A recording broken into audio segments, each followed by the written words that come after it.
Hoy vamos a hablar de el dolor asociado a enfermedades crónico-evolutivas como el cáncer o como enfermedades que van eh, desmejorando la calidad de vida de los pacientes. Estamos hablando de la osteoartrosis, de padecimientos crónicos como artritis reumatoidea, en fin, una cantidad de enfermedades que intrínsecamente van selladas con un sufrimiento innecesario que llamamos dolor.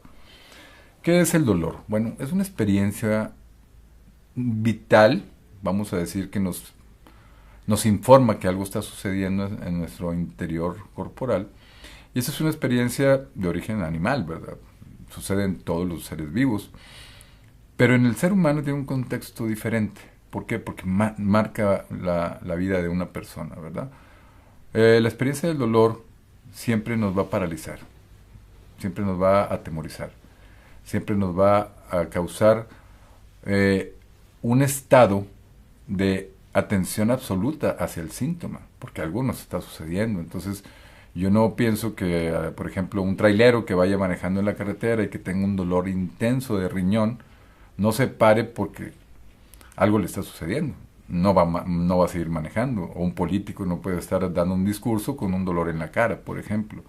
Entonces, el dolor siempre nos paraliza, siempre nos dice, hey, algo está pasando, búscate, ¿no? Ese dolor es el dolor agudo, es el dolor que nos informa que algo está sucediendo. Cuando nos enterramos una espina, o cuando pisamos un vidrio, o cuando el dolor, por ejemplo, de cabeza nos dice que estamos en mala posición de nuestro cuerpo, o algún dolor por algún golpe o alguna infección, pues ese dolor sí nos informa, es un dolor útil, es un dolor que nos garantiza la persistencia de la vida, porque nos informa que algo debemos de hacer para cambiar o corregir el curso de ese suceso.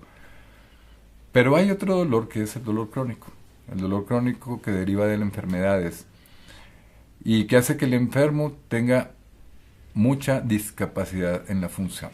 Me refiero a caminar, me refiero a subir una escalera, a comer, a ir al baño.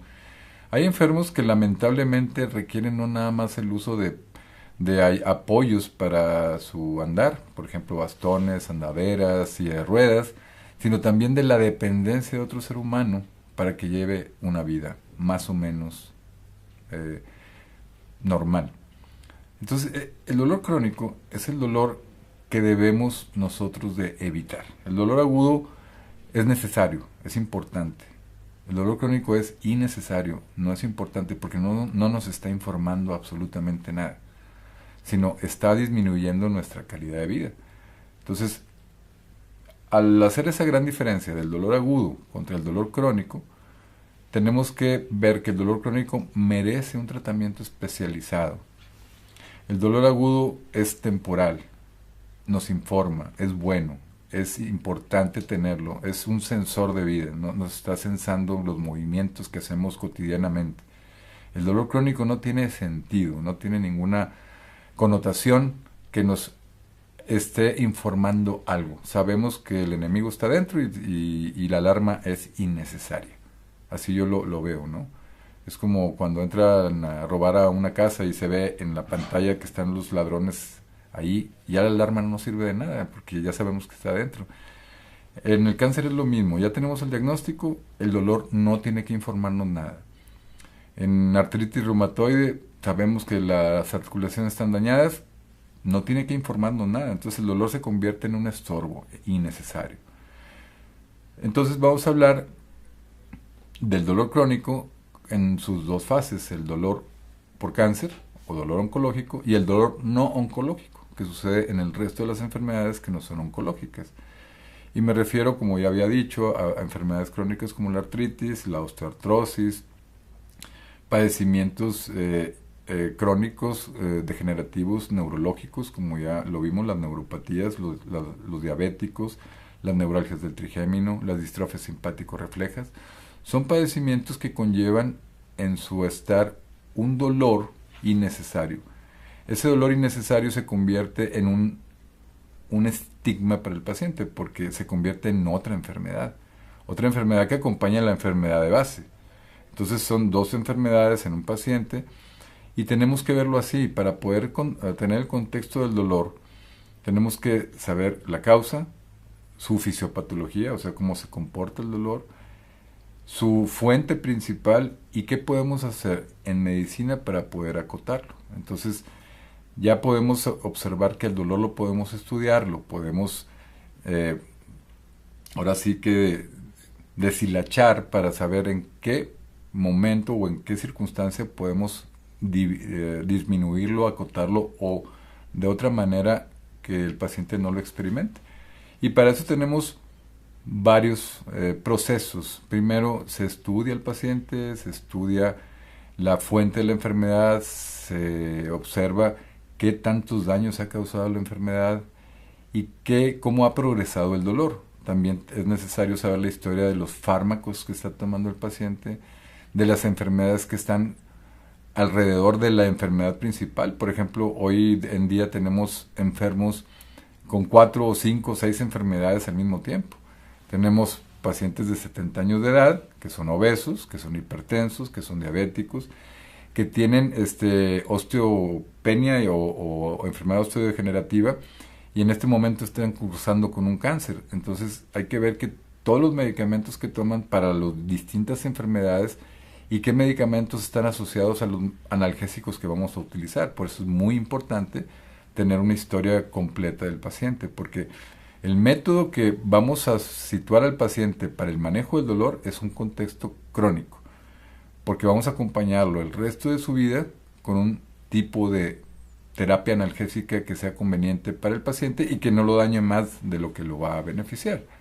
Entonces, hay que tener en cuenta que los analgésicos de primera mano, los llamados AINES, no pueden utilizarse en forma crónica ni a largo plazo, porque van a dañar el riñón, van a dañar el hígado, van a dañar las mucosas, y eso le va a traer consecuencias al paciente de otro problema más serio, que son las insuficiencias orgánicas. Entonces es importante que los analgésicos no se utilicen indiscriminadamente en dolor crónico, en los pacientes con dolor crónico, porque en lugar de ayudarlos los vamos a perjudicar, y tiene que quedar muy claro que el dolor crónico se trata en forma diferente o diferenciada a otro tipo de dolor. Entonces es importante saber que los analgésicos hay que utilizarlos con mucho cuidado, con mucho respeto, porque pueden dañar más al enfermo que beneficiarlo.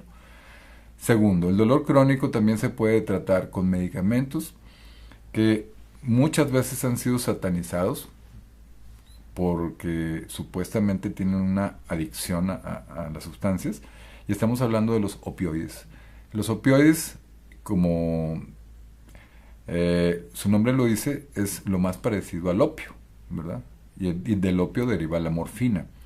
La morfina es la única sustancia analgésica que se ha conocido en la historia del mundo como un interventor de los procesos de manejo de dolor. Por decirlo de otra forma, es el único analgésico que nos dejó la naturaleza para poder extraerlo de una planta. Y de la morfina derivan otras sustancias que son no naturales, que ya son sintéticas, y se le llama opioides. Los opioides, o lo más parecido a la morfina o al opio, quiere decir que tienen la misma acción. Intervienen en los procesos de la percepción del dolor a nivel del cerebro. Entonces, esos medicamentos son muy útiles dado a que no causan daños orgánicos, dado que no causan estragos secundarios por su uso, pero sí por su abuso, porque hay dos formas de utilizarlo, de forma farmacológica o medicamentosa, y otra para entretenimiento y diversión. Y el uso que se le ha dado para otro giro es lo que lo ha satanizado desde el punto de vista del uso correcto y complaciente de la medicina. Entonces, es importante tener en cuenta que los medicamentos opioides son muy útiles en el manejo del dolor crónico. Hay diferentes tipos y diferentes rutas por las cuales se pueden utilizar. Se puede utilizar por vía oral, por vía transdérmica, por vía subcutánea, por vía endovenosa, e incluso se ha utilizado por vía intranasal para diversos padecimientos, sobre todo en cáncer, en pacientes que tienen tos y dolor en tórax por el cáncer de pulmón, se han utilizado por vía nasal. Entonces, Hay una gran variedad de opioides que utilizados racionalmente nos ayudan muchísimo al manejo del dolor crónico, dado que se pueden utilizar por muchos años o incluso toda la vida. También se pueden utilizar por vía intratecal, o sea, quiere decir dentro del líquido cefalorraquídeo por bombas que pueden infundir el medicamento a dosis muy bajas hacia el cerebro directamente. Otro tipo de manejo para el control del dolor es el intervencionismo. Es utilizar bloqueos nerviosos o rutas analgésicas con anestesia regional para poder bloquear el dolor que es innecesario en muchos padecimientos. Por ejemplo, en el cáncer de páncreas y en el cáncer de útero utilizamos dos tipos de procedimientos diferentes para poder abatir la ruta nerviosa que lleva el dolor del órgano hacia el cerebro. Entonces hacemos una interrupción del viaje del estímulo del órgano hacia el cerebro y a eso le llamamos bloqueos nerviosos. También hacemos infiltraciones de esteroides a áreas específicas donde estén inflamados los nervios y eso ayuda mucho a que el paciente evite el consumo de medicamentos innecesariamente. Y hay pacientes que son aptos para recibir este tipo de tratamiento y hay otros que no son aptos para recibirlos. Y eso es condición del médico de poder determinar qué paciente es candidato o no a un tratamiento de este tipo.